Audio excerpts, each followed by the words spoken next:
ಎಲ್ರು ಇದರಿಂದ ಮುಕ್ತಿ ತಗೋಬೇಕು, ನೋವಿಂದ ಹೊರಗಡೆ ಬರ್ಬೇಕು, ಅದು ನನ್ನ ಆಸೆ ಸರ್. ನಮ್ ತರ ಯಾರು ಸಫರ್ ಆಗ್ಬಾರ್ದು, ಎಲ್ರೂ ಈ ಸೇವೆ ತಗೊಳ್ಳಿ. ಒಳ್ಳೆ ಡಾಕ್ಟರ್ ಇದಾರೆ, ಆ ಡಾಕ್ಟರ್ ಇಂದ ಪ್ರಯೋಜನ ತಗೊಂಡು ಒಂದು ಒಳ್ಳೆ ಒಂದು ಆರೋಗ್ಯನ ಕಾಪಾಡ್ಕೊಳ್ಳಿ ಅಂತ ನಾನು ಹೇಳೋದಕ್ಕೆ ಇಷ್ಟಪಡ್ತೀನಿ. ಪೇಷಂಟ್ ನ ಕೂಡಿಸ್ಕೊಂಡು ಹೇಳೋದಿದೆಯಲ್ಲ, ಅದು ಗ್ರೇಟ್. ಇವಾಗ ಸೇವೆ ಮಾಡ್ತಾ ಇದ್ದೀರಾ ಸರ್, ತುಂಬಾ ಒಳ್ಳೇದಾಗುತ್ತೆ. ಚೆನ್ನಾಗಿ ಬೆಳಿತೀರಾ ಸರ್, ಭಗವಂತ ನಿಮ್ಗೆ ಒಳ್ಳೇದ್ ಮಾಡ್ಲಿ. ಎಲ್ಲ ಇನ್ನೂ ಹೆಚ್ಚಿಗೆ ಆಸ್ಪತ್ರೆ ಬೆಳೀಲಿ, ಪ್ರತಿಯೊಬ್ರು ಬಂದು ಸೇವೆ ತಗೊಳ್ಳಿ ಅಂತ ನಾನು ಹೇಳೋದಕ್ಕೆ ಇಷ್ಟಪಡ್ತೀನಿ ಸರ್.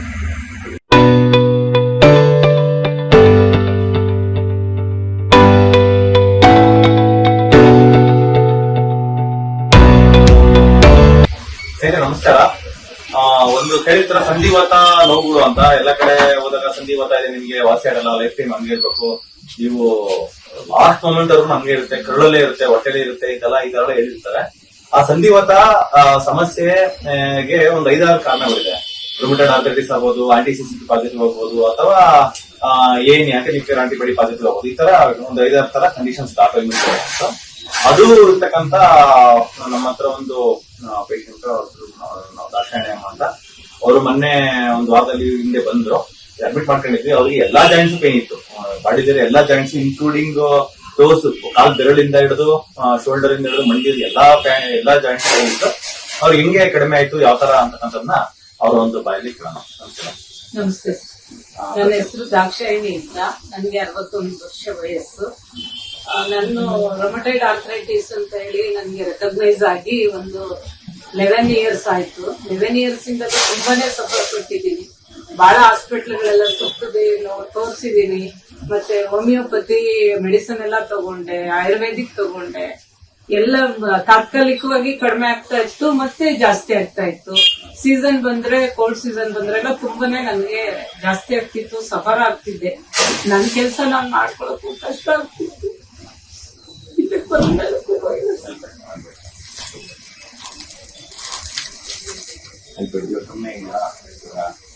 ಇಲ್ಲಿ ಬಂದ್ಮೇಲೆ ನನ್ಗೆ ಸ್ವಲ್ಪ ಎಲ್ಲ ಕಡಿಮೆ ಆಗಿದೆ. ಮತ್ತೆ ಸುಸ್ತು, ಮತ್ತೆ ಸೈಡ್ ಎಫೆಕ್ಟ್ಸ್ ಎಲ್ಲ ಇತ್ತು, ಗ್ಯಾಸ್ಟ್ರಿಕ್ ಇತ್ತು, ಪೈಲ್ಸ್ ಇತ್ತು, ಮತ್ತೆ ಬಾಯಿ ನೋವು ಎಲ್ಲ ಇತ್ತು. ಅದೆಲ್ಲ ಕಂಟ್ರೋಲ್ ಆಗಿದೆ. ಒಳ್ಳೆ ಟ್ರೀಟ್ಮೆಂಟ್ ಸಿಗ್ತಾ ಇದೆ, ಭಗವಂತ ಡಾಕ್ಟರ್ ಕೊಟ್ಟಿದ್ದಾರೆ. ಎಲ್ರೂ ಬಂದು ಸೇವೆ ತಗೊಳ್ಳಿ, ಒಳ್ಳೇದಾಗ್ಲಿ ಎಲ್ರಿಗೂ ಅಂತ ಕೇಳ್ತೀನಿ ಸರ್, ಹೇಳ್ತೀನಿ.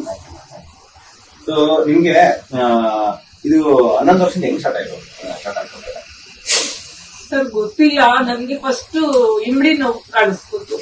ಸ್ಟಾರ್ಟಿಂಗ್ ಇಮ್ಡಿ ನೋವ್ತಿತ್ತು, ಮತ್ತೆ ಬೆರಳುಗಳು, ಕಾಲಂದು ಬೆರಳುಗಳು ಕಾಣಿಸ್ತಿತ್ತು. 1 ವರ್ಷ 2 ವರ್ಷ ನಾನು ಅದನ್ನ ಕೇರೆ ಮಾಡಿರ್ಲಿಲ್ಲ. ಟ್ರೀಟ್ಮೆಂಟ್ ಏನು ತಗೊಳ್ಳಿಲ್ಲ. ಏನಕ್ಕೋ ನೋವುತ್ತೆ, ವೆಯ್ಟ್ ಇರೋದಕ್ಕೇನೋ ನೋವುತ್ತೆ ಅಂತ ಹೇಳ್ಬಿಟ್ಟು ನಾನು ಹಾಗೆ ನೆಗ್ಲೆಕ್ಟ್ ಮಾಡ್ಕೊಂಡ್ಬಿಟ್ಟೆ. ಮತ್ತೆ ಅದು ಹಂಗೆ ಜಾಸ್ತಿ ಆಯ್ತು. ಮತ್ತೆ ಹೋಗಿ ನಾನು 2012 ಅಲ್ಲಿ ತೋರಿಸಿದಾಗ ಪಾಸಿಟಿವ್ ಅಂತ ಬಂತು. ರೊಮಟೈಡ್ ಆರ್ಥರೈಟಿಸ್ ಪಾಸಿಟಿವ್ ಅಂತ ಬಂತು. ಮತ್ತೆ ಅಲ್ಲಿಂದ ಟ್ರೀಟ್ಮೆಂಟ್ ಸ್ಟಾರ್ಟ್ ಮಾಡ್ಕೊಂಡು ಆಯುರ್ವೇದಿಕ್ ತಗೊಂಡೆ ಸರ್ ಸ್ಟಾರ್ಟಿಂಗು. ಆಮೇಲೆ ಹೋಮಿಯೋಪತಿ ತಗೊಂಡೆ, ಮತ್ತೆ ಅಲೋಪತಿನೂ ತಗೊಂಡೆ.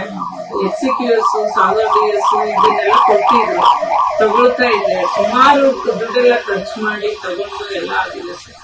ಅದರಿಂದ ಏನೂ ವಾಸಿಯಾಗಿರ್ಲಿಲ್ಲ. ನಿಮ್ದು ಯೂಟ್ಯೂಬ್ ಅಲ್ಲಿ ನೋಡಿ ಏನೋ ಒಂದು ಆಶಾ ಭಾವನೆ, ಇದರಿಂದ ಏನಾದ್ರೂ ನಮಗ್ ಗುಣ ಆಗುತ್ತೆ, ಒಳ್ಳೇದಾಗುತ್ತೆ ಅಂತ ಹೇಳ್ಬಿಟ್ಟು ಬಂದೆ.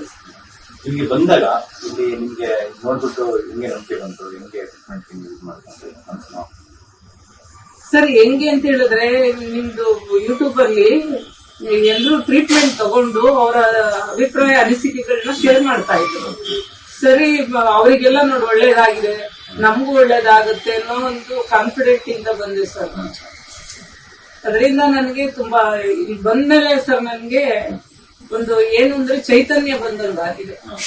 ಒಂಥರ ಇನ್ನು ಪರವಾಗಿಲ್ಲ, ನಮಗೂ ಒಂದು ಟ್ರೀಟ್ಮೆಂಟ್ ಇದೆ, ಒಂದು ಒಳ್ಳೆ ಇದಾಗ್ತದೆ ಅನ್ನೋ ಒಂದು ಇದು ಬಂದಿದೆ, ಗುಣ ಆಗುತ್ತೆ, ನಂಬಿಕೆ ಬಂದಿದೆ ಸರ್.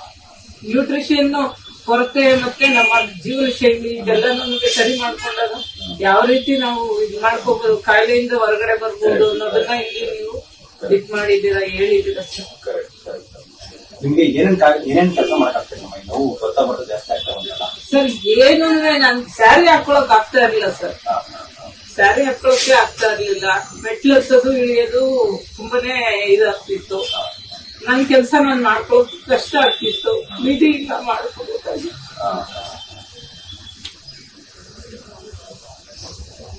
ಇಲ್ಲ ಸರ್, ಇವಾಗ ಪರವಾಗಿಲ್ಲ, ಚೆನ್ನಾಗಿ ಆಗ್ತಾ ಇದೀನಿ ಅಂತ ಭರವಸೆ ಇದೆ. ನಾವು ಯಾವ್ಯಾವ ಜಾಯಿಂಟ್ಸ್ ನಿಮಗೆ ನೋವು ಆಗುತ್ತೆ? ಶೋಲ್ಡರ್ ಎತ್ತಕ್ಕಾಗ್ತಾ ಇರಲಿಲ್ಲ ಸರ್. ಮಂಡಿಗಳು ಶೋಲ್ಡರ್ ಜಾಸ್ತಿ ಸರ್, ಜಾಸ್ತಿ. ಈ ಕೈ ತಲೆ ಬಚ್ಕೊಳಕ್ ಆಗ್ತಿರ್ಲಿಲ್ಲ, ಎತ್ತಕ್ ಆಗ್ತಿರ್ಲಿಲ್ಲ, ಕಷ್ಟ ಆಗ್ತಿತ್ತು. ಈಗ ನನ್ ಕೆಲ್ಸ ನಾನ್ ಮಾಡ್ಕೊಳಕ್ಕೆ ಇವತ್ತು ನಾನ್ ಕೆಲ್ಸ ನಾನೇ ಮಾಡ್ಕೊತೀನಿ ಸರ್. ಹೌದಮ್ಮ, ಹಾಸ್ಪಿಟಲ್ ಅಲ್ಲ, ಹಾಸ್ಪಿಟಲ್ ಮನೆಯಲ್ಲೂ ಅಷ್ಟೇನೆ ಅಲ್ಲಿ ಕಷ್ಟಪಟ್ಟು ಮಾಡ್ಕೊಂತಾರೆ. ಬೆಳಗ್ಗೆ ನೀವು ಹಾಸ್ಪಿಟಲ್ ಇದ್ದೀರಲ್ಲ ಲಾಸ್ಟ್ 5-6 days ನಿಮ್ಗೆ ಈಗ ಈ ಬಗ್ಗದು ಎತ್ತೇಳೋದು ಕಿತ್ಕೊಳ್ಳೋದು ಓಡಾಡೋದು ಅದೆಲ್ಲ ಆರಾಮ? ಇಲ್ಲ ಸರ್, ಆರಾಮ ಆಗ್ತಿದೆ, ಆರಾಮ ಅನಿಸ್ತಿದೆ ಸರ್. ನನ್ಗೇನಂತ ಈ ಫೀಲ್ ಆಗ್ತಿಲ್ಲ. ಪೇನ್ ಇದೆ ಅಂತ ಫೀಲ್ ಬರ್ತಾ ಇಲ್ಲ. ಒಂಥರ ಶಕ್ತಿ ಬಂದಂಗಾಗಿದೆ, ಚೈತನ್ಯ ಬಂದಂಗಾಗಿದೆ. ಚೆನ್ನಾಗಿ ಆಗ್ತಾ ಇದ್ದೀನಿ ಅಂತ ಅನ್ಸುತ್ತೆ ಸರ್. ನನ್ಗೆ ಆಗ್ತೀನಿ ಸರ್, ಕಾನ್ಫಿಡೆಂಟ್ ಇದೆ. ನಿಮ್ಮಂತ ಡಾಕ್ಟರ್ಗಳು ಇನ್ನು ಬೆಳಿಬೇಕು. ಇದರಲ್ಲಿ ರುಮಟಾಯ್ಡ್ ಆರ್ಥರೈಟಿಸ್ ಅನ್ನೋದು ಸ್ಟಾರ್ಟ್ ಆದಾಗ ಜೊತೆಗೆ ಲಾಂಗ್ ಟರ್ಮ್ ಇದ್ರೆ ಅದು suppose after couple of years 5-6 years ಅಥವಾ 10 years ಮೇಲೆ ಹೋದಾಗ ಇನ್ನೊಂದು ಆಂಟಿಬಾಡಿ ಫಾರ್ಮ್ ಮಾಡ್ಬಿಡುತ್ತೆ ನಮ್ಮ ಬಾಡಿನಲ್ಲಿ. ಅದ್ರ ಹೆಸರು ಆಂಟಿ-CCP ಅಂತ. ಆಂಟಿ-CCP ಅನ್ನೋದು ಬಂದು ಅದು ಒಂಥರ ಟಿಪಿಕಲ್ ಸೈಂಟಿಫಿಕ್ ಹೇಳ್ಬೇಕಾದ್ರೆ ಒಂದು ಟಿಪಿಕಲ್ ಟೈಪ್ ಆಫ್ ಆಂಟಿಬಾಡಿ. ಅದು ನಮ್ಮ ಜಾಯಿಂಟ್ಸ್ ಅಷ್ಟೇ ಅದು ರೂಯಿನ್ ಮಾಡಲ್ಲ, ಈ ಮ್ಯೂಕಸ್ ಮೆಂಬರ್ನು ರೂಯಿನ್ ಮಾಡುತ್ತೆ. ನೀವು ಬಂದಾಗ ಇದೆಲ್ಲ ಫುಲ್ ಕೆಂಪುಗಾಗಿ ಬ್ಲಡ್ ಬರ್ತಾ ಇತ್ತು. ಹೌದು ಸರ್, ಬ್ಲಡ್ ಕಂಟ್ರೋಲೇ ಇರ್ಲಿಲ್ಲ. ಇಲ್ಲಿಂದ ಬ್ಲಡ್ ಬರೋದು, ಅದನ್ನು ಒತ್ತಿ ಒತ್ತಿ ಒತ್ತಿ ಇಟ್ಟು ನಾನು ತಣ್ಣೀರ್ ಬಟ್ಟೆ ಮಾಡೋದು, ಇಟ್ಕೊಳ್ಳೋದು, ಕುಡಿಯೋದು, ಮಾಡೋದು, ಹಿಂಗ್ ಮಾಡೋದು, ಇದ್ ಮಾಡೋದು ಮಾಡ್ತಿದ್ದೆ ಸರ್. ಬಾಯೆಲ್ಲ ಹುಣ್ಣು, ಖಾರ ಅಂತ ಸ್ವಲ್ಪ ಆಗ್ತಿರ್ಲಿಲ್ಲ. ತುಂಬಾನೇ ಸಫರ್ ಮಾಡಿದೆ ಸರ್ 1 ತಿಂಗಳಿಂದ. ನೋಡಿ ಇವಾಗ ಇದು ತುಟಿ ಆಲ್ಮೋಸ್ಟ್ ಹೀಲ್ ಆಗಿದೆ. ಫಸ್ಟ್ ದಿನ ಬಂದಿರೋ ವಿಡಿಯೋ ನಂತರ ಇದು ತೋರಿಸ್ತೀನಿ. ಕಂಪ್ಲೀಟ್ ಆಗಿ ಹೀಲ್ ಆಗಿದೆ. ಇದು ಹೆಂಗಂದ್ರೆ ಇದು ಯಮಯಾತನೆ ಇದೆ. ಈಗ ಚಳಿಗಾಲದಲ್ಲಿ 1-2 ದಿನ ತುಟಿ ಹೊಡೆದ್ರೆ ತಡ್ಕೊಳಕ್ಕಾಗಲ್ಲ. ತುಟಿ ಹೊಡೆದ್ರೆ ವ್ಯವಸ್ಥೆ ಹಚ್ಕೊಂಡಿದ್ದ ಅದು ಕಂಟಿನ್ಯೂಸ್ ಆಗಿರುತ್ತಲ್ಲ ನಿಮ್ಗೆ ಆಲ್ಮೋಸ್ಟ್. ಸೊ ಹಂಗಾಗಿ ಈ ತರ ಮತ್ತೆ ಇವ್ರಿಗೆ ಎಸ್ಪೆಷಲಿ ಇವಾಗ ಬಂದು ಜನವರಿ 1st week ಈ ಚಳಿಗಾಲದಲ್ಲಿ ಕಾಯಿಲೆ ಜಾಸ್ತಿ ಆಗ್ತಾರೆ, ಬಟ್ ಕಡಿಮೆ ಆಗಿದೆ. ಚಳಿಗಾಲ ಜಾಸ್ತಿ ಆಗುತ್ತೆ, ಬೇಸಿಗೆಗಾಲದಲ್ಲಿ ಕಡಿಮೆ ಆಗುತ್ತೆ. ಆ ತರದ್ದೆಲ್ಲ ಏನಿಲ್ಲ ಸ್ನೇಹಿತರೆ. ಚಳಿಗಾಲ, ಬೇಸಿಗೆಗಾಲ ಮತ್ತೆ ಬೆಳಗ್ಗೆ ಎದ್ದಾಗ ಜಾಸ್ತಿ ಇರುತ್ತೆ, ಕಡಿಮೆ ಬೆಳಗ್ಗೆ ಎದ್ದಾಗ ಆರಾಮಾಗಿರ್ತೇವೆ ಕಂಟಿನ್ಯೂಸ್. ಮೆಟ್ಲತ್ತಕ್ ಆಗ್ತಿರ್ಲಿಲ್ಲ, ಇಳಿಯಕ್ ಆಗ್ತಿರ್ಲಿಲ್ಲ ಅಲ್ಲಿ ಮನೆಯಲ್ಲಿ. ಇಲ್ಲೂ ಬಂದ ತಕ್ಷಣನೇ ಇದ್ರ ಮೇಲೆ ಕೂತ್ಕೊಂಡ್ರೆ ಎದ್ದೇಳಕ್ ಆಗಿರ್ಲಿಲ್ಲ ಸರ್. ನೀವೇನೇ ಇಲ್ಲ ಎದ್ದೇಳ್ತೀರ, ಇವತ್ತೊಂದ್ ದಿವ್ಸ ಕೂತ್ಕೊಳ್ಳಿ ನೋಡಿ, ಇವತ್ತು ನಾನೇ ಕೂತ್ಕೊಂಡು ಎದ್ದೇಳ್ತೀನಿ ಸರ್. ಅಷ್ಟಾಗಿದೆಯಲ್ಲ ಸರ್. ಖಂಡಿತ ನನ್ಗೆ ಬಹಳ ಅನುಕೂಲ ಆಯ್ತು ಸರ್ ಇಲ್ಲಿ ಬಂದ್ಮೇಲೆ. ಒಳ್ಳೇದಾಗ್ಲಿ, ನಿಮ್ಮಂತ ಡಾಕ್ಟರ್ಗಳು ಬೆಳಿಲಿ, ಇನ್ನೂ ಹೆಚ್ಚಿಗೆ ನೀವು ಒಳ್ಳೆ ಸೇವೆ ಕೊಡ್ಲಿ, ಎಲ್ರೂ ಇದರಿಂದ ಹೊರಗಡೆ ಬಂದು ಒಳ್ಳೆ ಆರೋಗ್ಯವಂತರಾಗ್ಲಿ ಅಂತ ನಾನು ಕೇಳ್ಕೊತೀನಿ ಸರ್. ಒಂದ್ಸರಿ ಓಡಾಡಿ ಹಾ ಸರ್.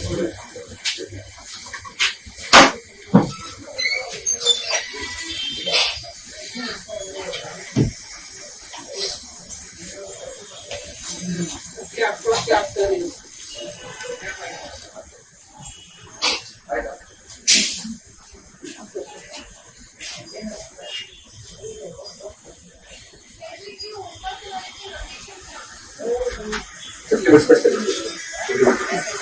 ಚಟ್ನಿ ಬಿಟ್ಬಿಟ್ಟು ಅಲ್ಲೇ ಇದ್ದೇನೆ ಅದು ಮಾತ್ರ.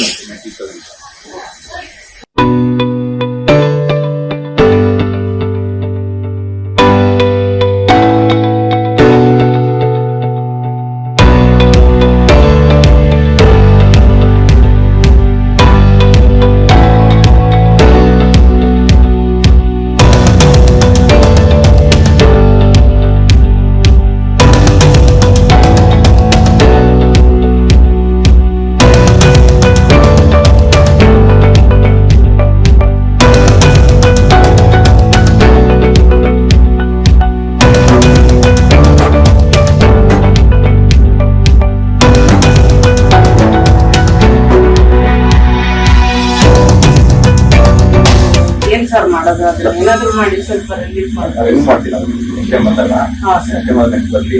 ಸರಿ ಎಲ್ಲ ಕೈ ರಿಮೂವ್ ಆಗ್ಬಿಡುತ್ತೆ. ರಿಮೂವ್ ಮಾಡ್ಬಿಟ್ಟು ಇದೆಲ್ಲ ಕೇಳಿದೆ ಸರ್. ಅದು ಆಗಲ್ಲ, ಅಲ್ಲಿ ಅದು ಮಾಡಕ್ ಆಗಲ್ಲ.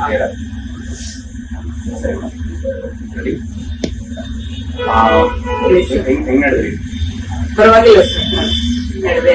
ಚಪ್ಪಲ್ ಹಾಕೊಂಡ್ರೆ ಇನ್ನು ಫಾಸ್ಟ್ ಆಗಿ ನಡೀತೀನಿ ಸರ್. ಹೌದಾ? ಆ ಚಪ್ಪಲ್ ಹಾಕೊಳ್ಳಿಲ್ಲ ಅಂದ್ರೆ ಆ ಕಲ್ಲೊತ್ತಾಗಿರೋದು ಸ್ವಲ್ಪ ಉರಿಯುತ್ತೆ, ನೋವಾಗುತ್ತೆ ಸರ್. ಮನೆಯಲ್ಲೆಲ್ಲ ಈ ಆರ್ಟಿಫಿಷಿಯಲ್ ಚಪ್ಪಲಿ ಬೇಡ, ಹಾ. ನಾರ್ಮಲ್ ಪ್ಲೇನ್ ಚಪ್ಪಲಿ ಹಾಕ್ಬೇಡಿ.